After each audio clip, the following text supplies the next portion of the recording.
No matter how much or how little fat you need to lose, there are 4 stages of fat loss that you need to know about. These are non-negotiable and every single person will go through them. And the number one reason people never get the body they want is because they get lost. They don't know what stage they're in, they don't know how to push through to the next one, and they end up rebounding right back to square one. Like some sat nav with no signal, just driving around in circles. So in this video, I'm giving you the map, all 4 stages and the keys you need to unlock every door. And this isn't coming from some bloke who's never been fat. This is someone who came from 107 kilos looking like this, down to 83 kilos year round looking like this. And who's coached hundreds of people to do the exact same. Big loss, small loss, these 4 stages will apply to you. Understanding where you are changes everything about how you play it. So enter stage 1. The honeymoon phase. Everyone calls it the honeymoon phase, and for good reason. It's the part where you get the most results for the least amount of effort, and obviously we love that. You tidy up the diet, you tidy up the training, you tidy up maybe having a couple of beers on the weekend, and the weight starts flying off. You're buzzing, you can't get enough, and your motivation's through the roof. Progress is moving faster than ever before,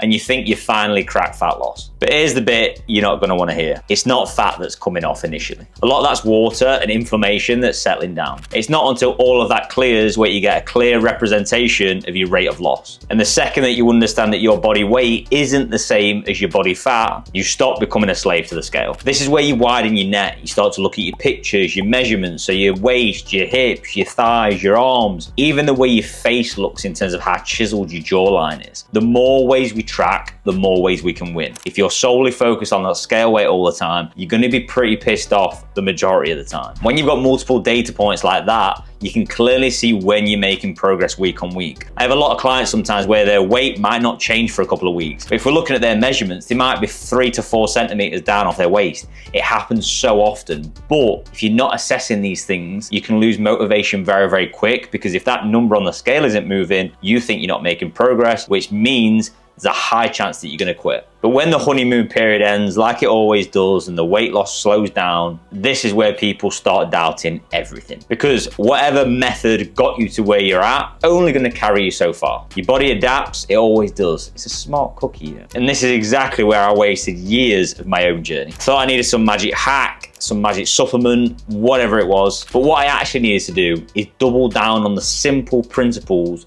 and do them consistently over a long enough period of time. Not go hunting for a new method every 5 minutes. So then we move on to stage 2, the famous plateau. So within this phase, things slow down and you start to enter the plateau. This isn't about methods anymore, it's about numbers and specifics. Think of this stage like a mixing desk with 5 dials on it. You've got your water, calories, training, steps, and your sleep and stress management. Getting through the plateau is about knowing which dials to turn and by how much. And this is where you start tracking calories properly. If you don't know your numbers or how to hit them, there's gonna be a free macro calculator in the description. Just put in your details and it'll give you exactly what you need to see as your starting position. There's also gonna be a free training plan in there as well, just to make sure that you've got both sides covered. But make no mistake, every single stage after this one lives and dies by how well you control your calorie deficit. Master those 5, knowing when to turn them up, turn them down, keep them the same. It's how you keep the scales moving. That's when the real work in stage 3 starts to begin. For me, stage 2 dragged on so long because I was so against tracking my calories. People think that it's too much. People think that you don't need to do it. If you're eating sort of like similar things every single day, yeah, you might not need to do it. But for the majority of people who are having different foods, who might be having on-the-go foods, whether it's from M&S or Tesco or wherever they're getting it from, it's gonna be a lot to think about, and your day-to-day nutrition isn't gonna look the same. People think weighing your food is obsessive. It takes 1 to 2 minutes every single day. Yet compare that to being frustrated for however many years of not being exactly where you need to be. Might be time to make a change. Stop putting it off. Don't make the same mistake that I did. Get cracking on it, start tracking your food, start being more specific, and I guarantee you'll make a lot more progress in a short amount of time. Now, stage 3, we enter the grind. Sounds horrible, that, doesn't it? The grind. Now you're controlling them dials with real precision, and you're starting to see consistent, steady progress. But here's the thing, you're doing more than ever, but you're seeing less than you ever did at the start, which can mess with your head a little bit. Hence why we call it the grind phase, because 90% of the time, I would probably say 100% of the time, it always takes longer than you think, but also than you want it to take. You think it's 10, 12, 15 weeks to see the striations in the shoulders, to see the leanness and see your abs coming through. The majority of the time, it's a hell of a lot longer than that. Every single person has always got more body fat that they need to lose than they initially thought they had to lose. And this is where your diet fatigue creeps in. It's like damping your walls. You don't know it's there until it's everywhere. You're tracking, you're walking, you're doing your steps, you're doing everything right. But the scale stall, the measurement stall, the photo stall, your life's a mess. And your brain starts whispering,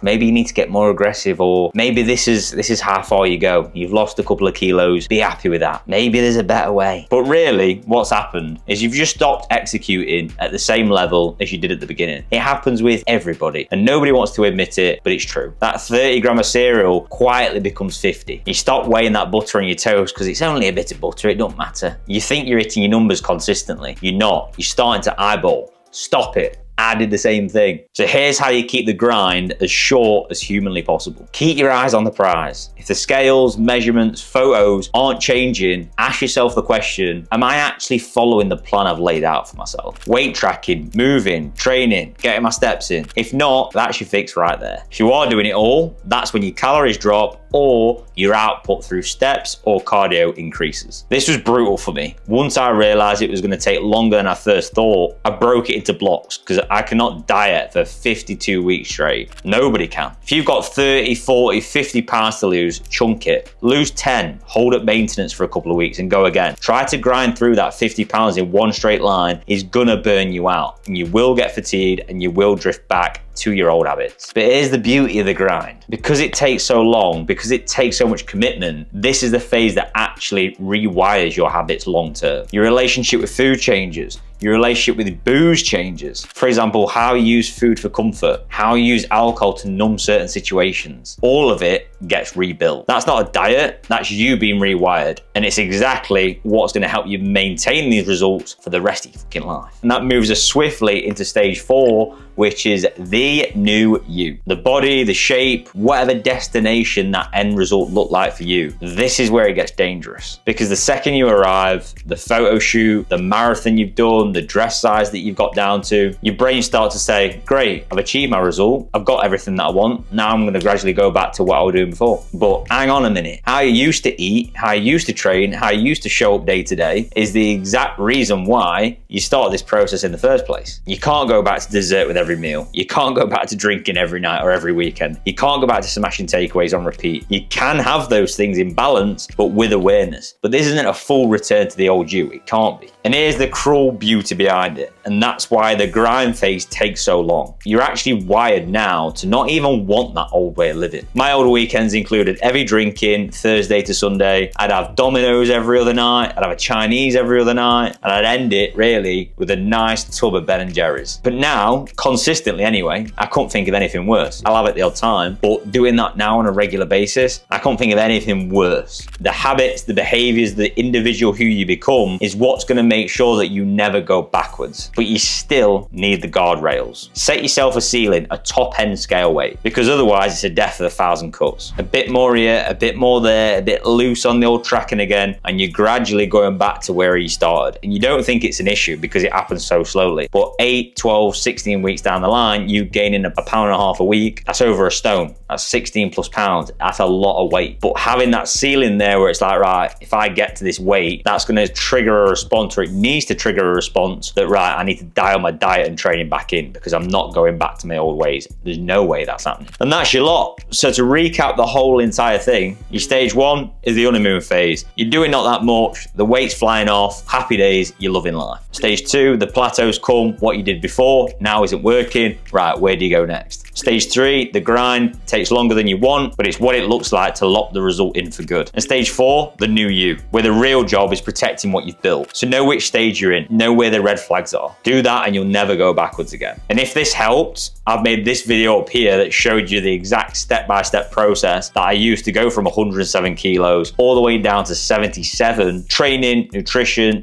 the job lot. Made it super, super simple. Give that a watch. That's your lot. Thanks for coming. Peace.